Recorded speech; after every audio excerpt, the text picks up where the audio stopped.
Today we're going to take a look at Sideshow Collectibles Star Wars Order of the Jedi Mace Windu Jedi Master. Comes in the usual Sideshow box. On the front you can see Mace there and in his holographic form. On this side, picture of the figure. On the back we've got scenes from the movie. There's the figure again with a glowing lightsaber. I wish they'd do that properly.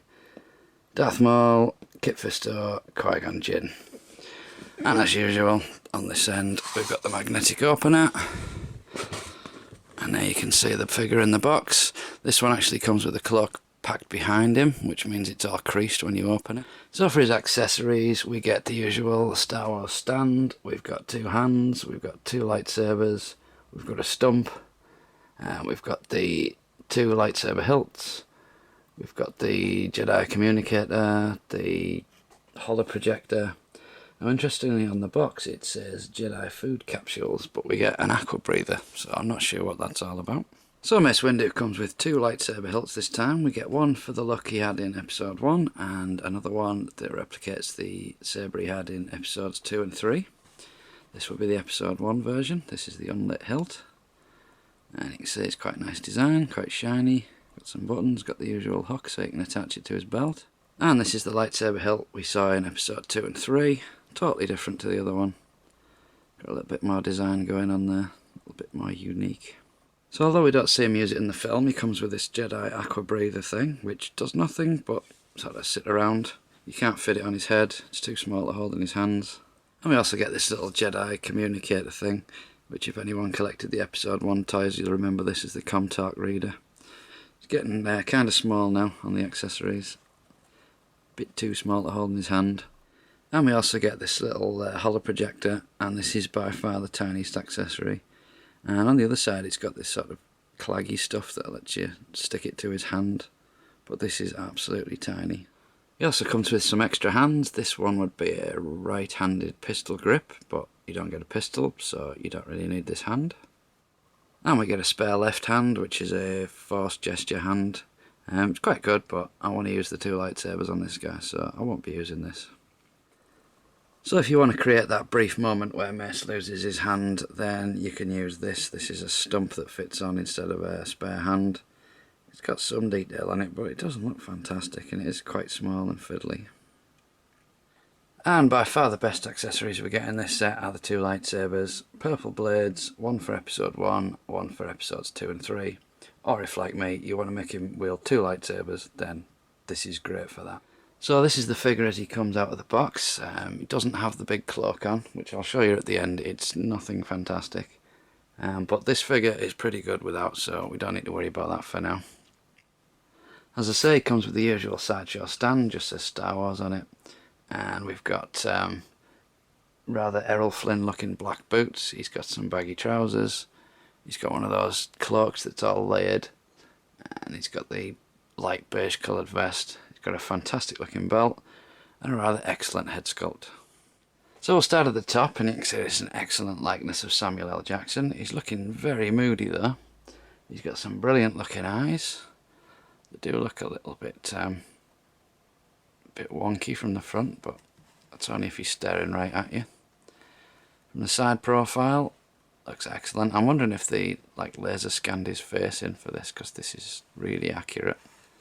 Obviously they couldn't do that with the vintage trilogy figures because they've all got older. We're going all the way around. There's no hair sculpt to worry about because he's bald, so that's fantastic. Yep, just all around excellent face sculpt. So moving down a little, we've got this nice tunic thing. It is made of cotton and it does snag very easily out of the box. I've got some snagging on there already, so that's something to be careful of. Lots of layers on this. Looks pretty good. I mean, it's basic boring Jedi colours, but other than that it's pretty much what we saw on screen. He does have this tunic underneath, but I'm not going to be moving that about too much. So let's take a closer look at the belt then.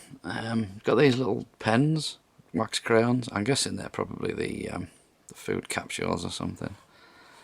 And he's got this little pouch thing, which does open, but I'm not going to do that. And it does unclip at the back.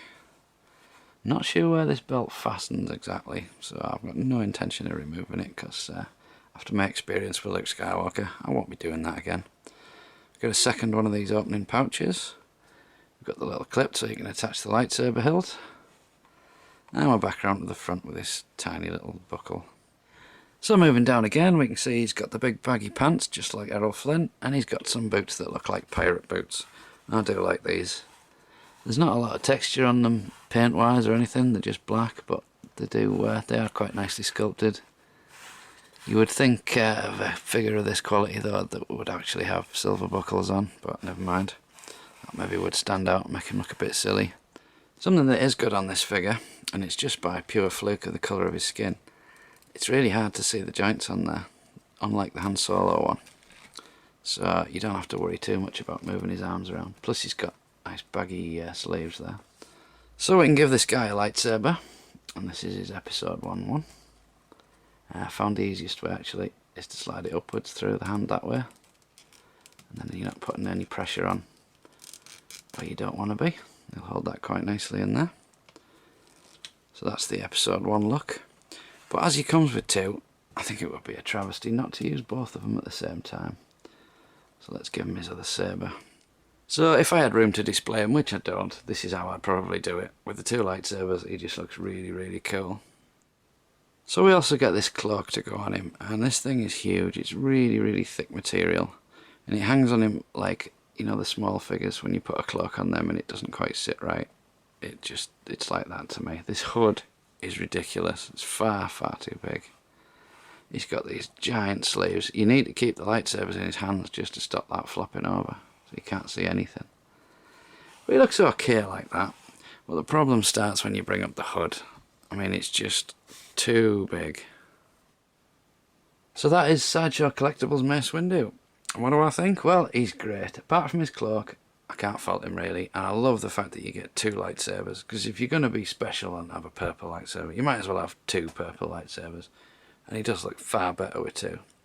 So this has been Luke with Mace Windu. Thanks for watching. I'll see you next time.